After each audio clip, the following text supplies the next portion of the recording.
नमस्कार, live cities के night bulletin दिन में बिहार में आपका स्वागत है। आपके साथ मैं मुस्कान। खबरों की शुरुआत करेंगे, लेकिन उससे पहले एक नजर आते हैं आज की सुर्खियों पे। फ्री मिलेगा 125 यूनिट बिजली। बिहार चुनाव से पहले नीतीश कुमार का बड़ा ऐलान गरीब और मिडिल क्लास के लिए।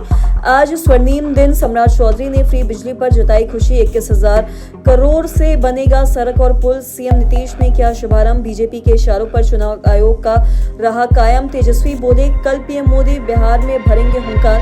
कांग्रेस को जेडीयू के साथ आने का मिला न्योता। मंत्री बोले, सीएम नीतीश को चुने राहुल गांधी। पटना के पारस अस्पताल में कुख्यात की गोली मारकर हत्या। राज्यपाल से मिले पप्पू यादव। कहा, बिहार में कानून व्यवस्था शर्मराई। सावन में केंद्रीय मंत्री लल्लन सिंह की मटन पार्टी पर सियासत।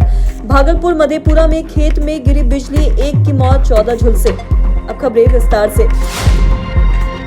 मुख्यमंत्री नीतीश कुमार ने जनता को चुनाव से पहले बड़ी राहत दी है। बता दें कि 1 अगस्त से राज्य के सभी घरेलू उपभोक्ताओं को 125 यूनिट मुफ्त बिजली देने का ऐलान किया गया है। और नीतीश कुमार ने यह भी कहा है कि लोगों को जुलाई महीने के बिल में ये लागू हो जाएगा और इससे प्रदेश के करीब 1 करोड़ 67 लाख परिवारों को फायदा भी पहुंचेगा। नीतीश कुमार ने एक्स अकाउंट पर लिखा है, हम लोग शुरू से ही सस्ती दरों पर सभी को बिजली उपलब्ध करा रहे हैं और अब हमने तय कर लिया है कि 1 अगस्त 2025 से यानी कि जुलाई माह के बिल से ये राज्य के सभी घरेलू उपभोक्ताओं को 125 यूनिट तक बिजली का कोई पैसा नहीं देना पड़ेगा।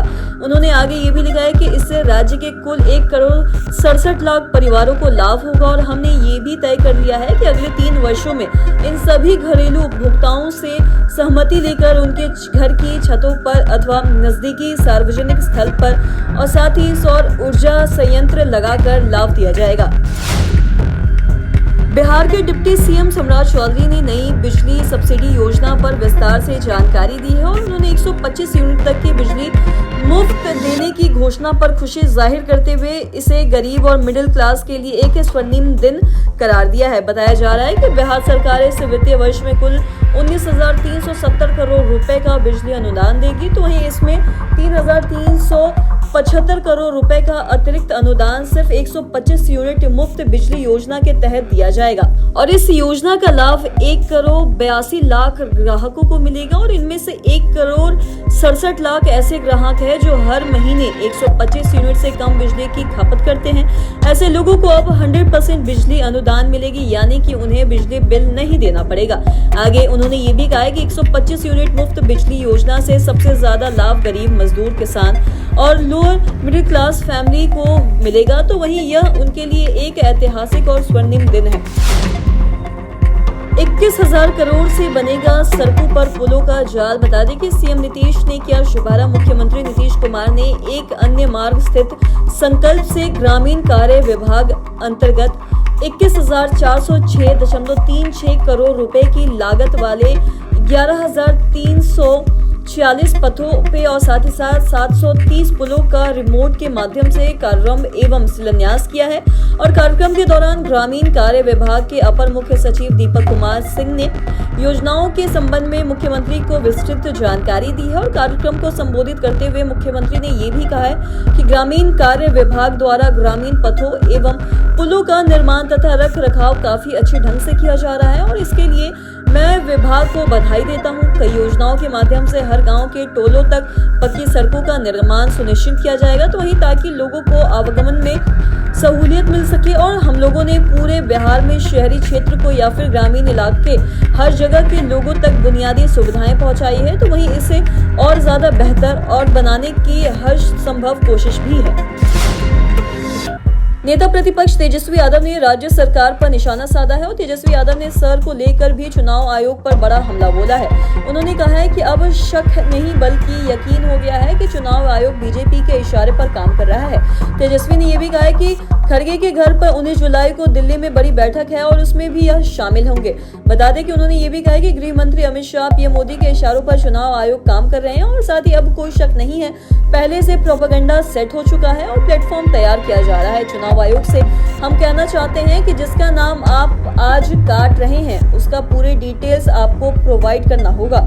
यह आयोग का सबसे बड़ा ड्राइव है और साथ ही लेकिन एक बार भी राजनीतिक पार्टियों को नहीं बुलाया गया। हमें पहले संदेह था दाल में कुछ काला है, लेकिन अब पूरे दाल ही काला है दिख रहा है।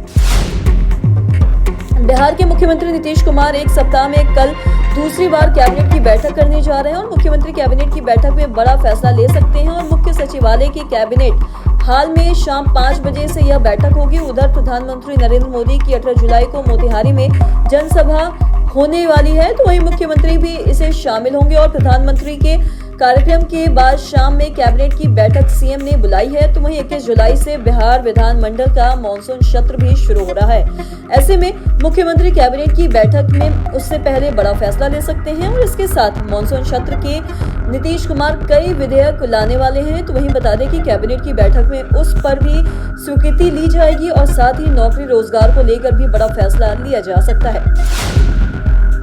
कांग्रेस को जेडीयू के साथ आने का मिला न्योता। बता दें कि मंत्री बोले सीएम नीतीश को चुने और मंत्री अशोक चौधरी ने कांग्रेस को लेकर संदेश दिया है। और अशोक चौधरी ने एक तरफ जहां राहुल गांधी पर सवाल खड़ा किया तो वहीं कांग्रेस पर तंज कसते हुए ये भी कहा है कि सीएम नीतीश के साथ आने का न्योता भी दे दिया जाए। राहुल गांधी का बिहार में कुछ विवेश रहा नहीं है, बहुत मुश्किल से पिछली बार 2015 में मुख्यमंत्री नीतीश कुमार ने अपनी सीटें छोड़कर कांग्रेस को दे दी थी। तो अब मैं कांग्रेस का अध्यक्ष था, इसलिए मैं इस एपिसोड को भली भांति जानता हूं। कहा है कि हमारे 27 विधायक जीत कर आए थे, वह भी नीतीश जी की कृपा और आशीर्वाद से हुआ था। और इसके बाद हमने बार बार कहा है कि सीएम का सिर्फ एक अल्टरनेटिव है जिसके साथ कांग्रेस को जाना चाहिए, लेकिन उन्होंने लालू यादव को प्रेफर किया। जो लालू यादव को चुन रहे हैं तो उसकी मानसिकता इसी से समझ लीजिए। कुख्यात चंदन मिश्रा की गोली मारकर हत्या। पटना में बेखौफ अपराधियों ने एक और बड़ी घटना को अंजाम दिया है। पटना के निजी अस्पताल में घुसकर अपराधियों ने सुबह सुबह गोलीबारी कर सनसनी फैला दी है। फायरिंग के बाद अस्पताल में अफरा तफरी मच गई है और शास्त्री नगर थाना क्षेत्र के पारस अस्पताल में घुसकर अपराधियों ने बेउर जेल से पैरोल पर इलाज कराने एवं चंदन मिश्रा को गोली मार दी है। 5 की संख्या में आए अपराधियों ने फायरिंग की और घटना के बाद मौके पर शास्त्री नगर थाने की पुलिस और पटना एसएसपी कार्तिकेय के शर्मा पहुंचे थे। वहीं मामले की जांच की जा रही है और बता दें कि चंदन मिश्रा बक्सर का रहने वाला था और इसके ऊपर लगभग 10 से अधिक हत्या के मामले दर्ज हैं। 2024 से वह पटना की जेल में बंद था और चंदन मिश्रा तबियत खराब होने के बाद पैरोल पर बाहर निकला था। बिहार की कानून व्यवस्था चरमरा गई है। बता दें कि राष्ट्रपति शासन ही विकल्प निर्दलीय सांसद पप्पू यादव ने राज्यपाल से मुलाकात कर कहा है कि बिहार में कानून व्यवस्था पूरी तरह से ध्वस्त हो चुका है, इसलिए तत्काल राष्ट्रपति शासन लगाया जाए। और आज पारस में गोली चलने वाली घटना अंतिम कल के रूप में साबित होती है। और साथ ही बालू कारोबारी रमाकांत यादव हत्याकांड को लेकर पप्पू यादव ने बेहद गंभीर आरोप लगाए हैं। उन्होंने ये भी कहा है कि एक उप मुख्यमंत्री इस हत्याकांड की लीपापोती में लगे हैं। तो वहीं उन्होंने सवाल किया है कि जब पारस अस्पताल जैसी सुरक्षित जगह पर गोली चल सकती है तो नर्स को पिस्तौल से धमकाया जा सकता है, तो आम लोगों की सुरक्षा की गारंटी कौन देगा? प्रशासन कहता है कि मृतक शूटर था, तो क्या अब शूटर से शूटर की हत्या करवाई जाएगी?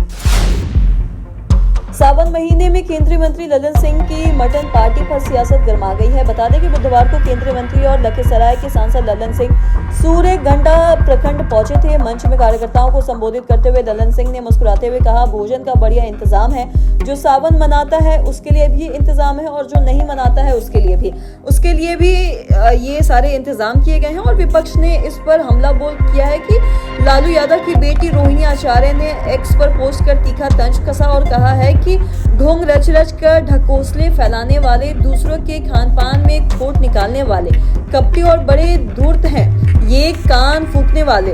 कट्टी करनी में अंतर इनके हैं और साथ ही जहरीले मंत्र फूकने वाले ये धर्म का मर्म छिपाते हैं, अपना थूका ही चाट लेते हैं, असल में ये दोहरे चरित्र वाले हैं। बिहार में मानसून एक्टिव हो गया है और पटना, नालंदा, जमुई, शेखपुरा, मधेपुर और साथ ही भागलपुर में बारिश हुई है और मधेपुर और भागलपुर में बारिश के दौरान खेत में आकाशीय बिजली गिरी है और जिसमें एक व्यक्ति की मौत हो गई है, वहीं 14 मजदूर झुलस गए हैं। बता दें कि मौसम विभाग ने राज्य के 18 जिलों में बारिश को लेकर येलो अलर्ट जारी किया है।